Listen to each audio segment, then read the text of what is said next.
Good morning, everyone, and welcome to the Yuma Center for Spiritual Living.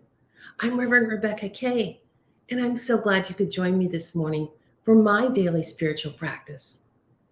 On Fridays, I share a word with you that's been bubbling up for me this week, and it just might have been bubbling up for you as well. At least I'd like you to take a minute and think about this word. Our word for the week is optimism. And the meaning of the word optimism is hopefulness and confidence about the future or the successful outcome of something. We've had some big change the last 3 years, and I think some of us have forgotten all about optimism. So I invite you during this holiday season with bright lights and pretty decorations and nice music, family and friends and gatherings, to bring back your optimism. Our reading this morning is by Eileen Campbell from the Woman's Book of Joy, and it is entitled Cultivating Optimism. And I would like to begin with a reading from the Buddha. The thought manifests as the word. The word manifests as the deed. The deed develops into habit, and habit hardens into character. So watch the thought and its ways with care, and let it spring from love, born out of respect for all beings. The Buddha. Eileen writes, although some people seem to be born with a sunny disposition, many of us have had to struggle with a tendency to see the glass as half empty. Throughout history, from Greek philosophers to modern-day motivational gurus, the transformative power of optimism has been widely written about. Researchers at the University of Illinois have reported that people who display a more optimistic attitude have significantly better cardiovascular health over the long term than those with a more pessimistic outlook.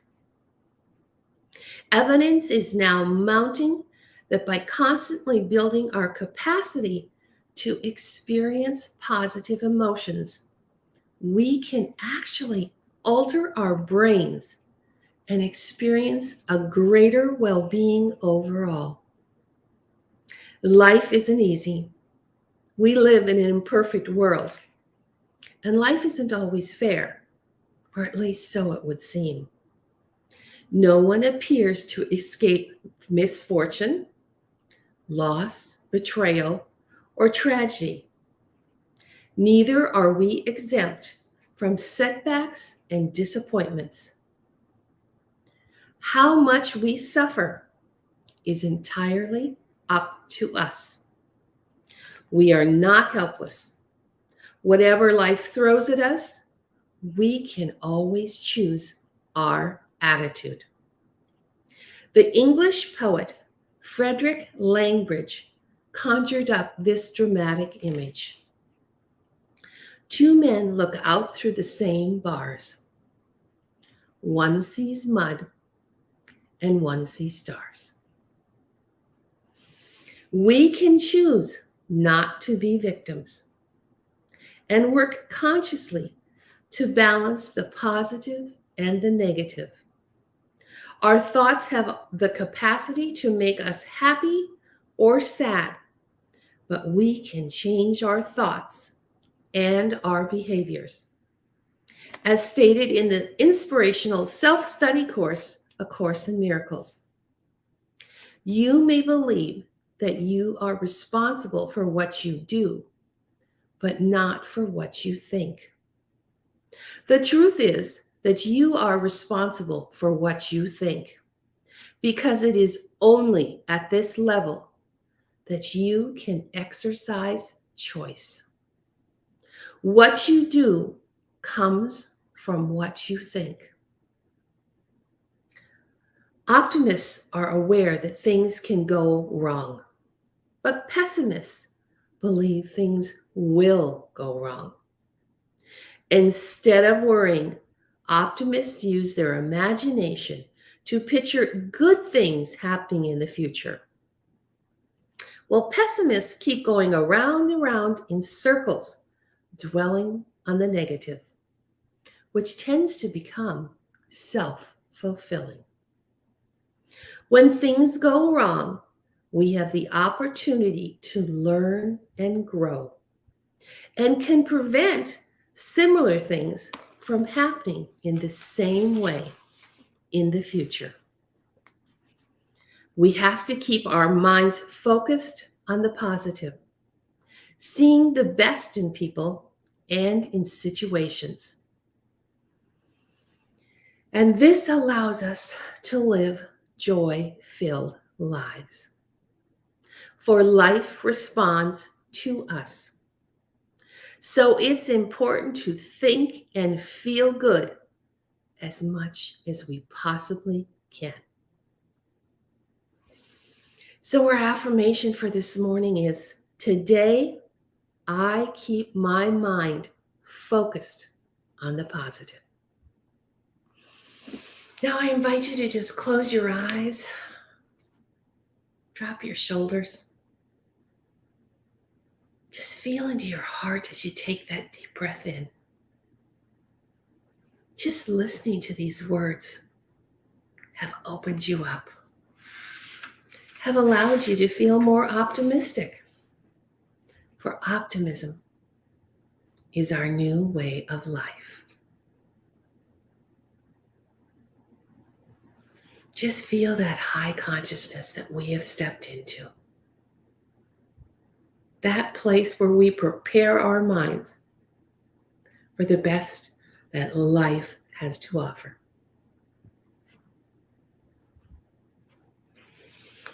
Oh, it feels so good, so spacious, so calm, so peaceful.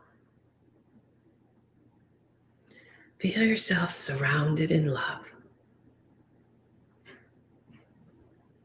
Feel the healing flowing to you as you are deeply connected to the divine. Just know that right here, right now, all is well, and so are you.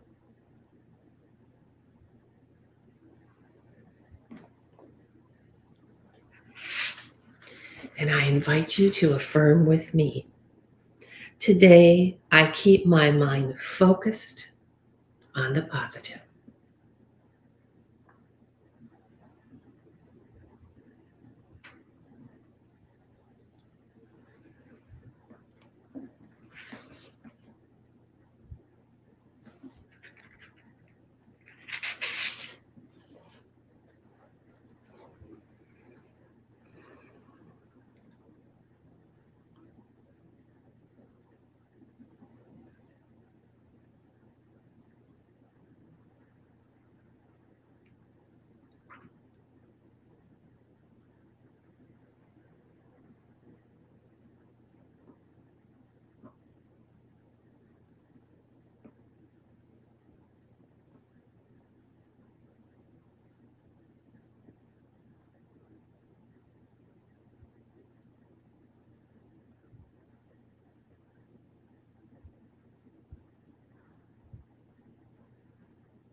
Today, I keep my mind focused on the positive.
Today, I keep my mind focused on the positive.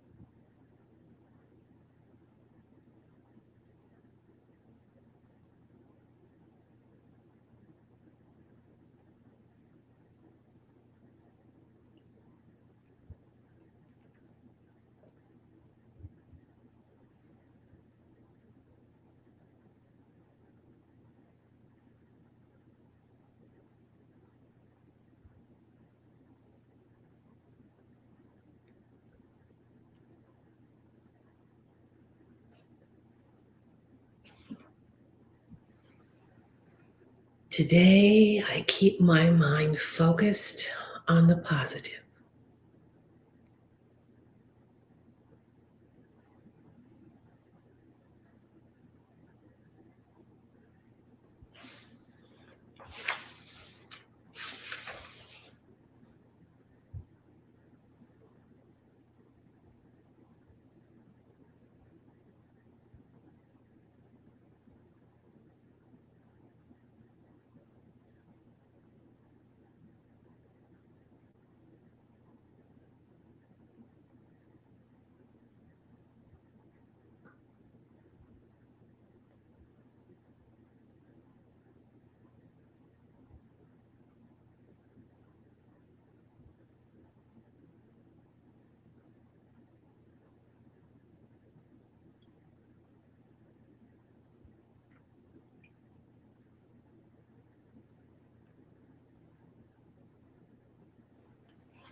Today, I keep my mind focused on the positive.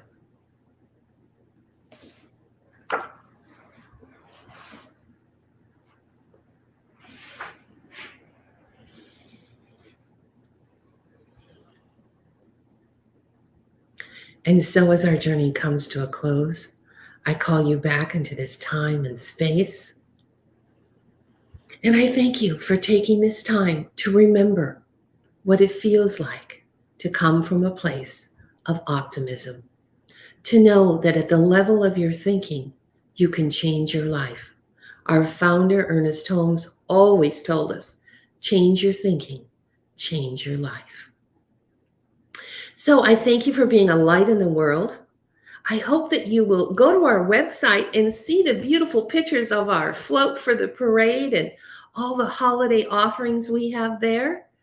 We look forward to seeing you at many of these gatherings. I'm Reverend Rebecca Kay here at the Yuma Center for Spiritual Living, and I'll see you next Wednesday with Points to Ponder.